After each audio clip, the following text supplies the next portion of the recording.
আজ 23শে জানুয়ারি নেতাজি সুভাষচন্দ্র বসুর জন্মদিন। যে মানুষটা আমাদের শিখিয়েছিল পরাধীন ভারতবর্ষকে কিভাবে ইংরেজদের হাত থেকে স্বাধীনতা ছিনিয়ে নিতে হয়। তিনিই সাহস, তিনিই দেশপ্রেম এবং দৃঢ়তার প্রতীক, যার জন্য তাকে আমরা ডাকি নেতাজি। আজ তারই জন্মদিন। তাই আজকের এই পবিত্র দিনে নেতাজিকে শ্রদ্ধা জানিয়ে পথে পথে ইতিহাসের আজকের এই ভিডিওটি। নেতাজি ভারতীয় স্বাধীনতা সংগ্রামে নিজেকে উৎসর্গ করে দিয়েছিলেন এবং তার বাণী গোটা ভারতবাসীকে তাক লাগিয়ে দিয়েছিল। তার কাছে ভারত স্বাধীন করাই একমাত্র লক্ষ্য ছিল। 1897 সালে 23শে জানুয়ারি উড়িষ্যার কটকে বসু পরিবারে জন্মগ্রহণ করেছিলেন। তার বাবা ছিলেন জানকীনাথ বসু ও মাতা হলেন প্রভাবতী দেবী। তাদের নবম সন্তান হিসাবে জন্মগ্রহণ করেছিলেন সুভাষচন্দ্র বসু। নেতাজির ছোটবেলা থেকেই তিনি খুব মেধাবী ছাত্র ছিলেন। তার স্কুল জীবন কেটেছিল কটক শহরে। এরপর কলকাতা বিশ্ববিদ্যালয়ের অধীনস্থ স্কটিশ চার্চ কলেজ থেকে তিনি দর্শন শাস্ত্রে বিএ অনার্স ডিগ্রি কমপ্লিট করেছিলেন। এরপর উচ্চশিক্ষার জন্য কেমব্রিজ বিশ্ববিদ্যালয় পড়তে যান। তিনি আইসিএস পরীক্ষায় ভালো নম্বর নিয়ে উত্তীর্ণ হয়ে চাকরিতে যোগদানের জন্য মনোনীত হন, কিন্তু সুভাষচন্দ্র বসু ইংরেজদের অধীনে চাকরি গ্রহণে অসম্মত হন। যদি জীবনে সংগ্রাম ঝুঁকি না থাকে তাহলে জীবন বাঁচাটাও অনেকটা ফিকে হয়ে যায়। যেমন কথা তেমন কাজ। নেতাজির গোটা জীবন সংগ্রাম ও ঝুঁকি দিয়ে সাজানো ছিল। বিদেশ থেকে পড়াশোনা শেষ করে দেশে ফিরে ধীরে ধীরে তিনি রাজনীতিতে যোগদান করেন। দেশবন্ধু চিত্তরঞ্জন দাসের হাত ধরেই মূলত নেতাজির রাজনীতিতে হাতেখড়ি হয়। ইংরেজদের বিপক্ষে বক্তৃতা দিতে গিয়ে তাকে জেলেও যেতে হয়েছে।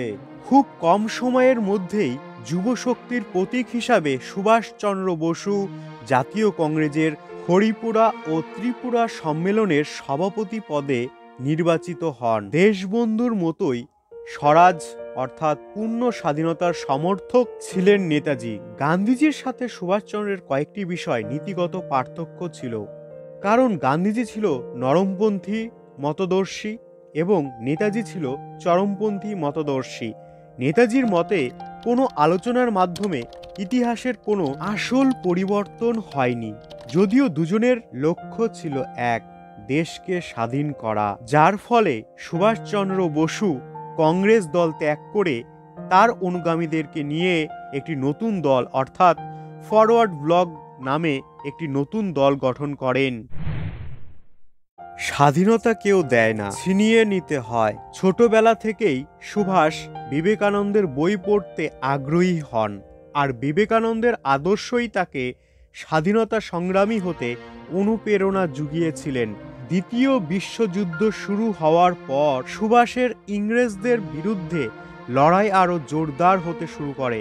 ব্রিটিশ সরকারের সঙ্গে আলাপচারিতার মাধ্যমে যে স্বাধীনতা পাওয়া যাবে না তা বুঝে গিয়েছিলেন সুভাষ। তাই তিনি মানুষকে একজোট হওয়ার আহ্বান করেছিলেন। তিনি অনুভব করেছিলেন যে দেশকে স্বাধীন করতে হলে বিদেশি শক্তির সাহায্য দরকার। তৎকালীন ইংরেজ সরকার নেতাজিকে কলকাতার বাড়িতে গৃহবন্দী করে রাখেন, কিন্তু সকলের চোখকে ফাঁকি দিয়ে ছদ্মবেশে 1941 সালের 17 জানুয়ারি দেশ ত্যাগ করেন সুভাষচন্দ্র বসু ভারতকে স্বাধীন করার উদ্দেশ্যে। সুভাষচন্দ্র বসু বিভিন্ন দেশ ঘুরে সাহায্যের সমর্থন নিয়ে সিঙ্গাপুরে পৌঁছান। সেখানে এক বিশাল সমাবেশে সুভাষকে আমন্ত্রণ জানান রাসবিহারী বসু। সেখানেই দেখা হয় রাসবিহারী বসুর সঙ্গে সুভাষের, আর ওই সময়ই আনুষ্ঠানিকভাবে আজাদ হিন্দ ফৌজের নেতৃত্বর ভার তুলে দেন সুভাষের হাতে। সমবেত বিশাল জনতা সুভাষকে নেতাজি বলে ভূষিত করেন। এরপর নেতাজি আজাদ হিন্দ বাহিনীকে নতুন করে গঠন করেন। নেতাজি পরস্পরকে অভিবাদন জানানোর জন্য জয় হিন্দ শব্দটি তিনি প্রথম ব্যবহার করেন। ভারত অভিযানের শুরুতে নেতাজি আজাদ হিন্দ ফৌজের উদ্দেশ্যে হুঙ্কার দিয়ে বলেন, দিল্লি চলো, বন্দে মাতরম। এরপর ভারতীয়দের উদ্দেশ্যে তিনি বলেন, তোমরা আমায় রক্ত দাও, আমি তোমাদের স্বাধীনতা দেব। জাপান এই সময় আনুষ্ঠানিকভাবে আন্দামান নিকোবর দ্বীপপুঞ্জ নেতাজির হাতে তুলে দিয়েছিলেন, আর নেতাজি এর নামকরণ যথাক্রমে শহীদ ও স্বরাজ দ্বীপ করেন। এরপর আজাদ হিন্দ বাহিনী আরাকান দখল করেন, মণিপুরে স্বাধীন ভারতীয় পতাকা উত্তোলন হয়। এরপর শুরু হয় আবারও ইম্ফল ও কোহিমা দখলের লড়াই ইংরেজদের সাথে। আজাদ হিন্দ বাহিনী কোহিমা দখল করে সেখানে স্বাধীন ভারতীয় পতাকা উত্তোলন করেছিলেন। তবে জাপানের অসহযোগিতা এবং বিশ্বযুদ্ধে জাপানের পরাজয় এবং প্রাকৃতিক বিপর্যয় তো রয়েছে, যার ফলে শেষের দিকে আজাদ হিন্দ বাহিনী কিছুটা দুর্বল হয়ে পড়েছিল। সুভাষচন্দ্র বসু হয়তো দেশকে সম্পূর্ণরূপে স্বাধীন করাতে পারেনি, কিন্তু তার দুঃসাহসিক পরিকল্পনা যে ইংরেজ সরকারের মনে আতঙ্কিত সৃষ্টি করেছিল তা অস্বীকার করা যায় না।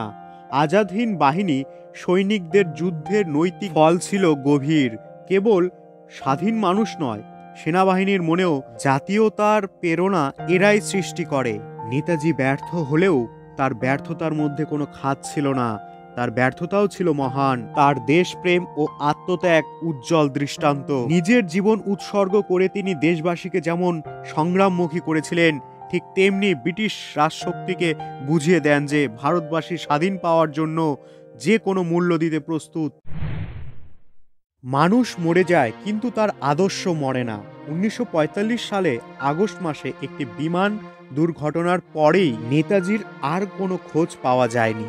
এরপর থেকেই নেতাজির মৃত্যু এবং নিখোঁজ নিয়ে একাধিক রহস্য ঘনীভূত হতে থাকে।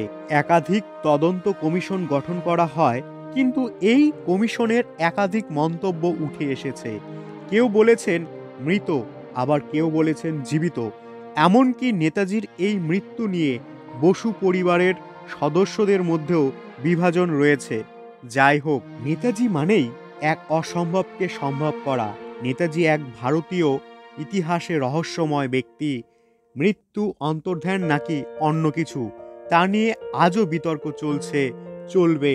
তবে আপামর বাঙালি তথা ভারতীয়দের কাছে নেতাজি অতীত, বর্তমান ও ভবিষ্যতে থাকবে বেঁচে। আমরা বিশ্বাস করি নেতাজি ছিল, আছে, থাকবে আজীবন।